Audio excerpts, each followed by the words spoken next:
আন্দুলপোতা, যার আরেক নাম জলগড়। কলকাতা থেকে মাত্র 50 কিলোমিটার দূরে বসিরহাটের একদম কাছেই অবস্থিত এই আন্দুলপোতা। চারিদিকে বিস্তীর্ণ জলরাশি আর তার মাঝখানে সরু একটা রাস্তা। আর এই সৌন্দর্যকে উপভোগ করার জন্যেই শীতের কোনো এক সকালে রুটস অফ ইন্ডিয়া পৌঁছে গেল আন্দুলপোতায়।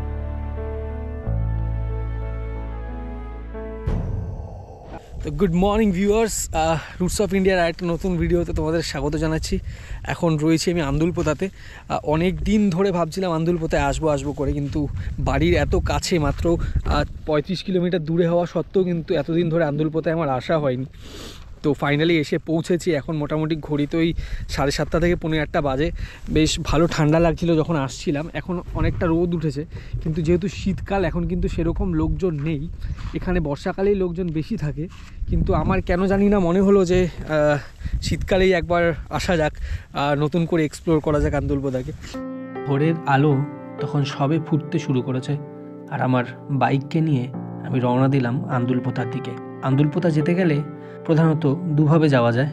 তোমরা যদি কলকাতার দিক থেকে আসো তাহলে বারাসাত থেকে টাকি রোডটাকে নিয়ে নিলে পৌঁছে যেতে পারবে আন্দুলপোতায়। আমার বাড়ি যেহেতু অশোকনগরে, তাই আমি হাবড়া থেকে গোবরডাঙ্গা রোড হয়ে বাগজোলা থেকে ডান দিকের এই রাস্তাটা নিয়ে পৌঁছে যাচ্ছি আন্দুলপোতার দিকে। বাগজোলা পেরোনোর কিছুক্ষণ পরেই কিন্তু রাস্তার দুপাশে সৌন্দর্য এরকম হয়ে যাবে। কিছুক্ষণের জন্য মনে হচ্ছিল যে আমি দার্জিলিংয়ে পৌঁছে গেছি। শীতকালের ভোর আর তার সাথে সূর্যের হালকা তাপ গায়ে যখন লাগছিল, আর তার সাথে এই রাইডটাও এক অসাধারণ অনুভূতি এনে দিচ্ছিল। এরপর কিছুক্ষণের মধ্যেই পৌঁছে গেলাম আমরা চাপাপুকুর রেলগেট। তোমরা যারা ট্রেনে করে আসতে চাও তারা কিন্তু এই চাপাপুকুর স্টেশনে নেমেও আন্দুলপোতায় পৌঁছে যেতে পারো। এরপরে রাস্তাটা আর একটু সরু হতে শুরু করলো, আর দুধারে এরকম গ্রাম্য পরিবেশ শুরু হলো। আর তারপর কিছু দূর এগোনোর পরেই এই যে বাহাতের রাস্তাটা দেখতে পাচ্ছ, এই রাস্তা দিয়ে 200 মিটার এগোলেই কিন্তু পেয়ে যাবে এই আন্দুলপোতাকে।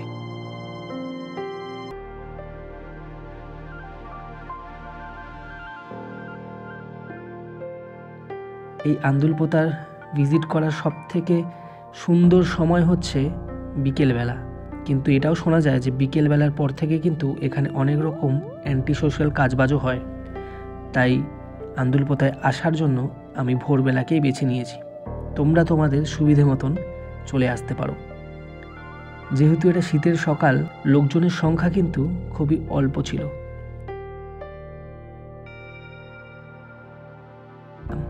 শীতকাল হওয়ায় জল একটু কম ছিল, ভেড়ুগুলোকে নতুন করে বানিয়ে নেওয়ার কাজ চলছিল। কিন্তু তবুও চারিদিকের এই বিস্তীর্ণ জলরাশি দেখে এক অন্য রকম আনন্দ আমার মনকে স্পর্শ করছিল। সেই ভেড়ির মধ্যে এখানে দেখো মাছ চাষ হয়, আর এরকম সুন্দর সুন্দর গাছ রয়েছে। বেশ মানে এক্সপিরিয়েন্সটা কিন্তু অসাধারণ লাগছে। মানে এখানে আসার পর থেকে এটা অসাধারণ একটা এনভায়রনমেন্টের মধ্যে রয়েছি। তো বাইকটাও ওইখানে দাঁড় করিয়ে রেখেছি। আর এইবার হচ্ছে একটু ড্রোন শট তোমরা দেখে নাও, তারপরে কিন্তু এই আল ধরে অনেকটা এগিয়ে যাবো, আর একটু গিয়ে তোমাদেরকে দেখিয়ে দেবো, আর তোমরা ড্রোন শটসগুলো এনজয় করো। চলো।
আশা করছি তোমার ড্রোন শটসটা খুব ভালো লাগলো। তো আর বেশিক্ষণ বসবো না, কারণ রোদের তাপটা এবার বাড়ছে, কিন্তু বেশ সুন্দর একটা ঠান্ডা হাওয়া দিচ্ছে চারিদিক থেকে, দেখতে পাচ্ছ। আর অসাধারণ লাগছে কিন্তু এই জায়গাটা। তো আর একটু কিছু সময় কাটাবো, আর একটু কিছু ফুটেজেস তোমাদেরকে দেখাবো, তারপর একটু চা খেতে যাবো। চা খেয়ে তারপর কিন্তু আবার রওনা দেবো বাড়ির দিকে। তো বাড়ির থেকে মাত্র 30-35 কিলোমিটার দূরে এরকম একটা জায়গায় উইকেন্ডে কিন্তু তোমরাও নিজে চলে আসতে পারো। তো দেখতে পাচ্ছ এই আল ধরে কিন্তু বাইক নিয়ে অনেকটা ভিতরের দিকে চলে এসেছিলাম আমি, আর এবার আবার এই আল ধরে আমি রিটার্ন করছি মেইন রাস্তার দিকে। এবার কিন্তু একটু চা খেয়ে নেব। দুদিকে কিন্তু দেখতে পাচ্ছ খুব সরু রাস্তাটা, দুদিকে জল, আস্তে আস্তে এগিয়ে যাব এবার। আর যতই বলো না কেন, এটা কিন্তু একটা বেশ থ্রিলিং অ্যাডভেঞ্চারের মতোই লাগছে, অসাধারণ লাগছিল জাস্ট। তো এবার আস্তে আস্তে এগিয়ে যাব। তোমরা কিন্তু এরকম একটা এক্সপিরিয়েন্স নিতে হলে আন্দুলপোতায় এসে রাইডিং করতেই পারো। আমি কথা দিচ্ছি এই রাইডটা কিন্তু তোমাদের জন্য একটা অসাধারণ মুহূর্ত হয়ে থাকবে। পৌঁছে গেলাম এই যে মেন রাস্তায়। এইবার এখান থেকে এই বাদিকটা নিয়ে একটুখানি এগিয়ে গেলে কিন্তু চায়ের দোকান পেয়ে যাব। শীতের সকালে এরকম সৌন্দর্য দেখতে দেখতে একটু গরম গরম চা না খেলে কিন্তু হয় না। এই যে গরম গরম চা চলে এসছে, তার সাথে আন্দুলপোতার এরকম সুন্দর সিনিক বিউটি।